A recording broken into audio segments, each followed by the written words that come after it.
Après une très bonne adaptation en live action de Nicky Larson, oui allez-y les fans, dézinguez-moi, j'y peux rien, j'ai très bien aimé, et déjà 4 films de réalisés, Philippe Lachaud revient derrière la caméra et au devant avec la bande à Fifi pour un 5e film. Encore une comédie, et oui, tourné dans leur esprit phare de parodie comme ils en ont l'habitude, est-ce que c'est le film de trop qu'ils font dans cet esprit-là? Eh bien c'est ce que je vous propose de découvrir aujourd'hui dans cette critique.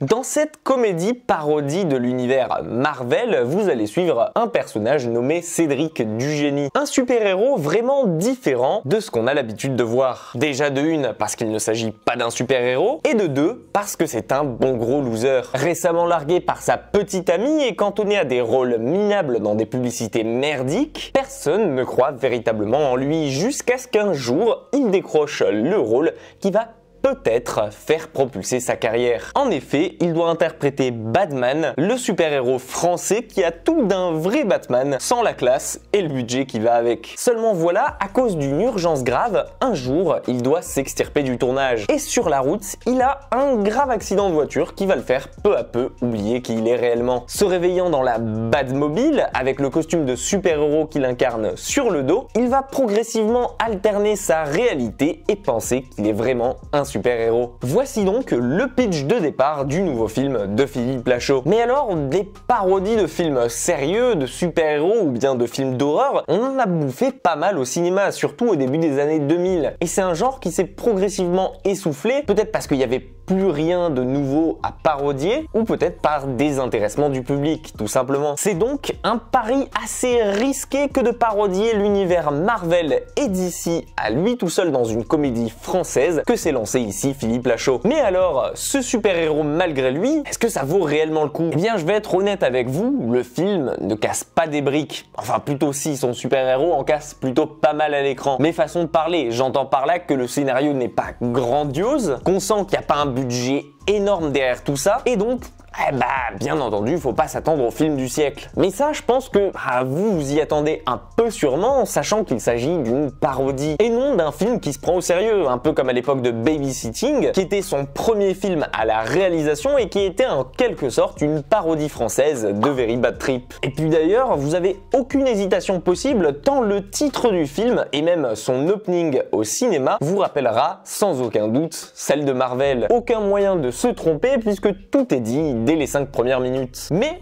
au contraire, je pense qu'à partir du moment où vous assimilez le truc et que vous vous laissez plonger dedans, il y a moyen de passer un excellent moment. Que ce soit dans les références et les clins d'œil aux films qu'il parodie et qui sont clairsemés tout au long du film, que ce soit aux univers de Thor, de Batman, aux personnages de Spider-Man, au Joker ou même à Iron Man, on prend vraiment plaisir à les dénombrer et à les découvrir par nous-mêmes. Et on sent que de ce côté-là, Philippe Lachaud s'est lâché et qu'il s'est fait véritablement plaisir avec les différents univers qu'il a parodiés. Et franchement, si vous aimez l'humour noir et le second degré, un peu comme dans un Scary Movie, il y a moyen que ça soit un de vos films préférés dans le genre. Alors oui, comme je vous l'ai dit, la plupart du temps, c'est de l'humour qui est facile, entre guillemets. Mais bon, c'est la bande à Fifi tout craché. On commence à être habitué un peu avec tous les films qui nous ont sortis comme Épouse-moi mon pote, Alibi.com ou encore Babysitting. Et perso, je suis friand de cet humour-là et je me le cache pas. Mais au contraire, je pense que si vous avez du mal avec cet humour-là et avec les films que je vous ai cités précédemment, ou encore par exemple Nicky Larson, vu que c'est l'un des plus récents, je pense que vous aurez encore du mal avec super-héros malgré lui. Concernant la partie réalisation, on sent que si Philippe Lachaud commence à être de plus en plus à l'aise derrière la caméra, il y a encore pas mal matière à faire pour donner un vrai film de qualité. Une mise en scène un peu plus soignée, une caméra moins tremblante pour aucune raison, et des VFX moins grossiers seraient pas de refus la prochaine fois. Après, je vais pas vous le cacher, c'est pas ce qui vous empêchera de rire ici. Mais je pense que vous le comprendrez rapidement avec cette critique. Super-héros malgré lui, c'est un gros oui pour moi. Le film est très rapide, honnêtement j'ai pas vu le temps passer. C'est une parodie de Marvel bien dosée et assumée comme il faut, avec un petit soupçon de l'univers DC, le tout sauce Scary Movie. Bref, il a tous les ingrédients en main pour réussir au box-office français. Et vous, qu'est-ce que vous en avez pensé? Film de trop pour la bande à Fifi ou bien au contraire futur gros succès? trouvé? N'hésitez pas à me dire tout ça en commentaire et surtout parmi les 5 films qu'il a réalisés, quel est pour vous le meilleur de Philippe Lachaud? Pour ma part, c'est toujours Nicky Larson, mais celui-ci est bien parti pour le détrôner. Pensez à liker la vidéo et à vous abonner à la chaîne si ce n'est pas déjà fait. C'est gratuit, ça permet de me soutenir et franchement, ça serait vraiment héroïque de votre part. Prenez soin de vous et comme d'hab, nous, on se dit à très vite dans une toute nouvelle critique.